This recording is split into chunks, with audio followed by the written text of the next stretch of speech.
Investir em obras e ações para melhorar os deslocamentos dentro das cidades melhora o dia a dia dos brasileiros e contribui para o desenvolvimento social e econômico do país. Com o objetivo de firmar parcerias e pensar em soluções nesta área, todos os anos o governo promove a Semana da Mobilidade. A edição deste ano foi realizada nesta semana e o ministro do Desenvolvimento Regional, Daniel Ferreira, traz os detalhes para a gente. Boa noite, ministro. Boa noite, Mariana. Boa noite, Gabriela. É um prazer estar aqui com vocês novamente. Ministro, vamos começar definindo, então, para os nossos ouvintes, o que é mobilidade urbana, o que engloba esse termo? Claro. Mobilidade urbana, né, é a capacidade das pessoas se deslocarem nas cidades. Então, com as diversas finalidades, né, seja para ir para o lazer, seja para ir para o trabalho, que é o deslocamento principal que todo mundo faz dia a dia, ou seja para questões pessoais, como, por exemplo, as mulheres e os maridos, as famílias levarem seus filhos na escola, na creche.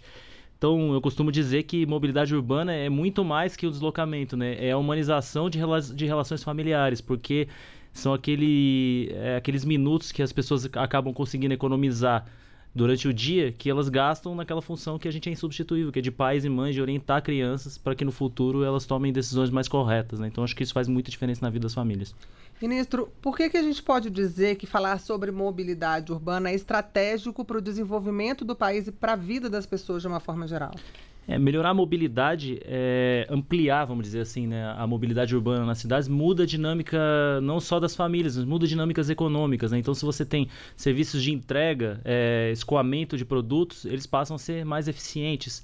Se o deslocamento para o trabalho é mais rápido, a pessoa é mais produtiva, ela volta para casa mais feliz, ela conversa melhor com a sua família, ela administra melhor a sua vida, né? Então, ela faz diferença tanto para o CNPJ, né, para as empresas que tocam a dinâmica econômica da cidade, quanto para os CPFs, né, os trabalhadores que se deslocam dia a dia para fazer o seu trabalho. E essa é uma realidade complicada atualmente, né, ministro? O que o senhor definiria aí que são os desafios desse setor? O setor de mobilidade, ele historicamente, né, como outros, né, da infraestrutura, historicamente depende de recursos orçamentários.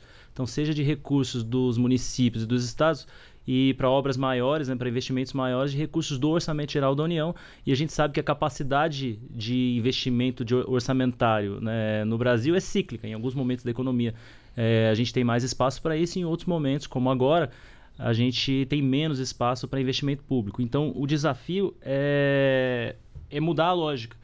Porque, além de tudo, a gente tem aquela questão que o investimento em mobilidade urbana não é só infraestrutura, ele é operação também. Então, quando você faz um investimento numa grande obra de transporte público coletivo, logo depois a gente tem que lidar com a operação. E estados e municípios muitas vezes não têm capacidade institucional para fazer essa operação. Então, o desafio é aumentar o volume de recursos, aumentar a velocidade, mudando a lógica e tentando trazer segurança jurídica para que o investimento privado aconteça de uma forma mais rápida, né? Como no caso do saneamento básico. Então, não é só colocar um metrô ou uma linha exclusiva de ônibus, vai além de equacionar isso que parece um problema mais imediato, né? Ter um ônibus ou ter um metrô. Perfeito, acho que são três coisas, né? Você ter a infraestrutura para as pessoas se deslocarem no menor tempo possível, você ter capacidade e recurso para operar, para fazer a operação, isso tem um custo depois de implantado, e o principal, né? A modicidade da tarifa. Isso tudo tem que parar de pé com uma tarifa acessível para que as pessoas possam pagar, né, para se deslocar. Ministro, a Semana da Mobilidade terminou hoje, né? Como nós falamos na abertura. Pensar essas soluções, equacionar essas questões, foram os temas debatidos nessa semana? Sim, essa foi a orientação que eu dei para a área técnica, né? De a gente discutir de forma participativa uma mudança de lógica no setor de mobilidade. Então, vamos dar o exemplo do saneamento básico, né? O saneamento era o patinho feio da infraestrutura nacional. O saneamento não conseguia, por mais que se fizesse investimento público, ter velocidade de investimento para a gente chegar a falar em universalização. Então, hoje, depois do novo marco regulatório, quando a gente acaba com aqueles contratos de programa entre estados e municípios e as operadoras sem licitação, a gente traz segurança jurídica para o sistema e o investidor privado se interessou. Então, como eu comentei na última vez que eu estive aqui, depois de 10 leilões, a gente alavancou 50 bilhões de reais de investimento. A semana que vem, a gente vai fazer um leilão de uma PPP de esgotamento sanitário no estado do Ceará, que vai injetar de uma vez só 6 bilhões de reais para esgotamento sanitário no estado do Ceará. Isso nunca seria possível sem a modernização do marco regulatório. Então, a principal discussão da Semana da Mobilidade foi o aprimoramento da legislação, para a gente poder fazer um novo marco regulatório do transporte público coletivo e trazer um ambiente de segurança jurídica para o setor também, para que a gente possa colocar de pé as 3 coisas que eu falei, né? A infraestrutura, a operação e a modicidade da tarifa. Isso, eu estava falando, inclusive, agora há pouco, que essa operação ela é executada lá nos municípios, né, principalmente, e a gente tem aí no país cidades com realidades muito diferentes, tanto de tamanho quanto de orçamento. Como é que o governo federal se relaciona com essas cidades para poder justamente propiciar esse resultado na ponta? A gente está falando de um país continental, né? Eu estava contando uma história na abertura da Semana da Mobilidade que a gente teve no interior de Sergipe, visitando umas obras, entregando umas obras de pavimentação. Então, para muitas pessoas, né, mobilidade urbana ainda é infraestrutura básica. Eu conversei com uma pessoa que morava ali naquele lugar que a gente entregou a obra de pavimentação, e ele me disse: ministro, antes dessa obra de pavimentação, quando chovia, eu não conseguia chegar com a minha carroça aqui em casa. Então, ele chega de carroça na casa dele. Então, se ele deixa a carroça dele a quilômetros ali da casa dele e vai a pé, ele corre o risco de perder o único cavalo que ele tem, ou que ele trouxe na carroça, que ele certamente não conseguiu carregar naquele momento ali até em casa. Então, a gente repassa recursos para estados e municípios para fazer a infraestrutura básica. A Codevasf e o Denox também executam obras menores, né, de menor porte, de pavimentação. Isso, com certeza, aumenta, vamos dizer assim, a mobilidade urbana de pequenos municípios. Mas o principal problema de mobilidade urbana é nos médios e nos grandes centros. Quando a gente fala de mobilidade urbana, a gente está falando das cidades médias, vamos pegar São José do Rio Preto, Ribeirão Preto, Campinas, e das grandes cidades, Rio de Janeiro, São Paulo, Recife, Brasília, né, mais recente, mas que tem um processo de urbanização difícil.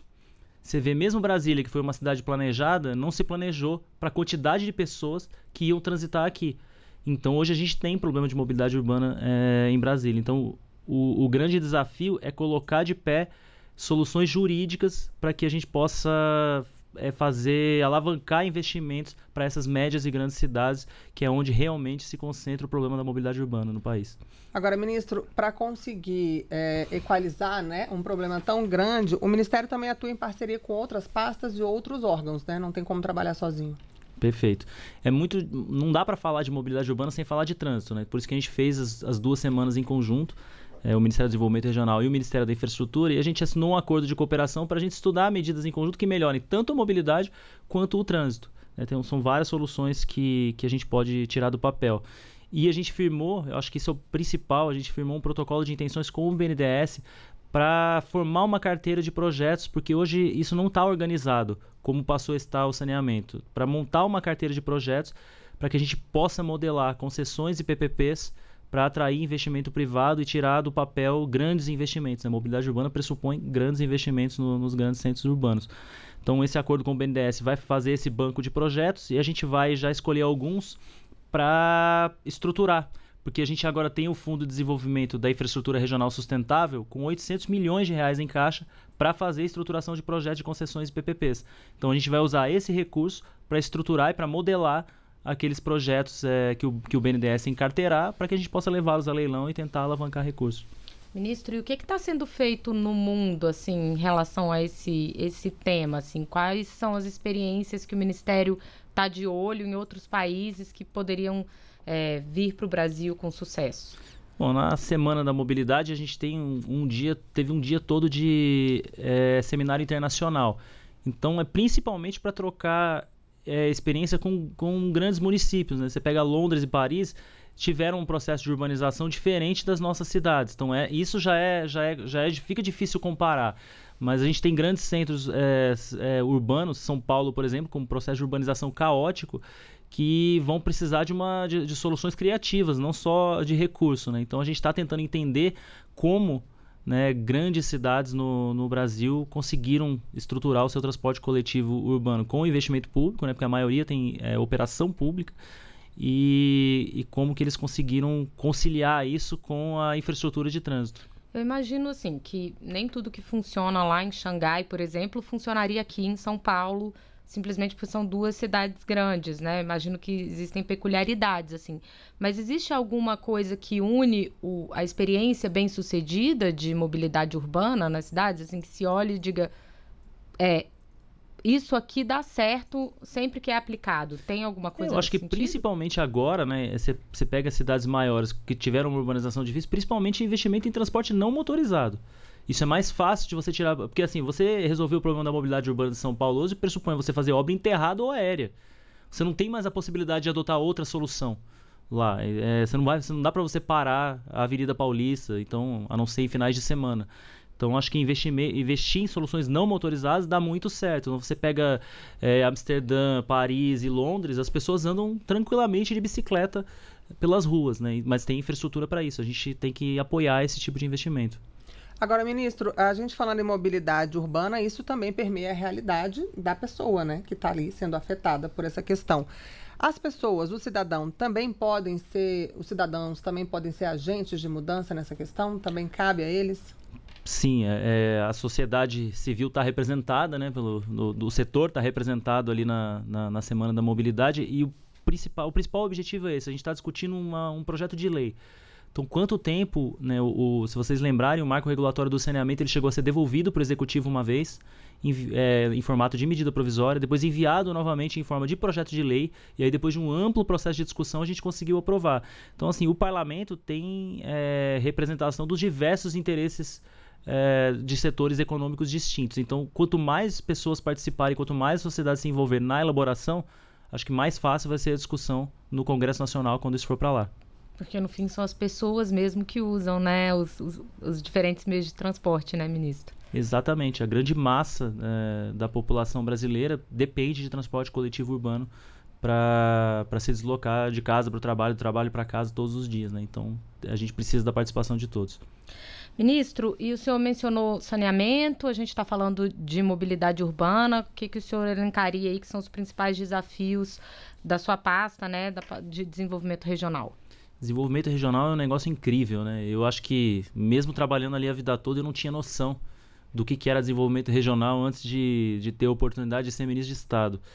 Então, desenvolvimento regional é desde uma retroescavadeira numa pequena comunidade que permite com que um prefeito em 30 dias faça 86 barreiras num município no sertão, onde não chove, e aí depois que chove, aquela água está armazenada por um tempo mais contínuo, a população sofre menos, então uma máquina pode mudar a vida de uma comunidade, quanto resolver o problema do déficit habitacional, né? Então, o desafio é muito grande, mas se eu puder elencar aqui os principais, o primeiro é a habitação.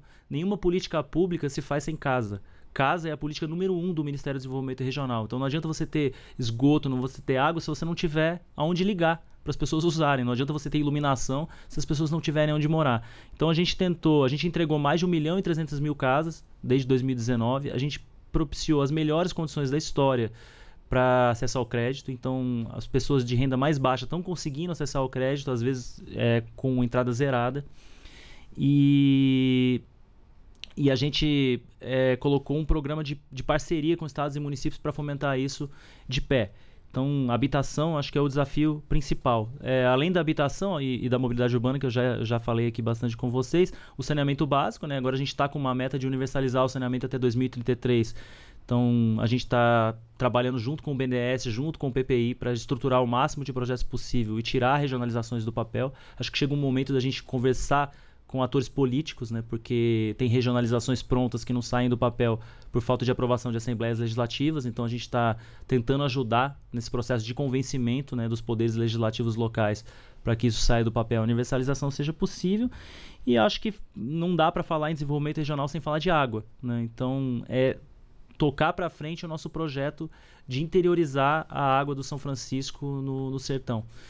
O sertão não vai ser atendido com o marco regulatório do saneamento, é muito difícil. Então, você tem o interesse privado em comunidades. Eu estava ontem visitando a transposição de São Francisco e é fantástico. Quando você vê aquela obra atravessando o sertão, você vê que ali, tudo que está em volta mostra que ali precisa de água. Você vê a água passando num canal e tudo em volta é necessidade de água. Então, a gente tem um projeto de mais de 3.000 quilômetros de canal para interiorizar as águas do São Francisco para as pessoas que mais precisam ainda no Nordeste, principalmente no Nordeste setentrional, mas para todos os estados do Nordeste que estão inclusos no semiárido brasileiro. Tá joia, bastante coisa, né, ministro? Nós conversamos ao vivo com o ministro do Desenvolvimento Regional, Daniel Ferreira. Ministro, muito obrigada pela participação aqui na Voz do Brasil. Eu que agradeço, estamos sempre à disposição.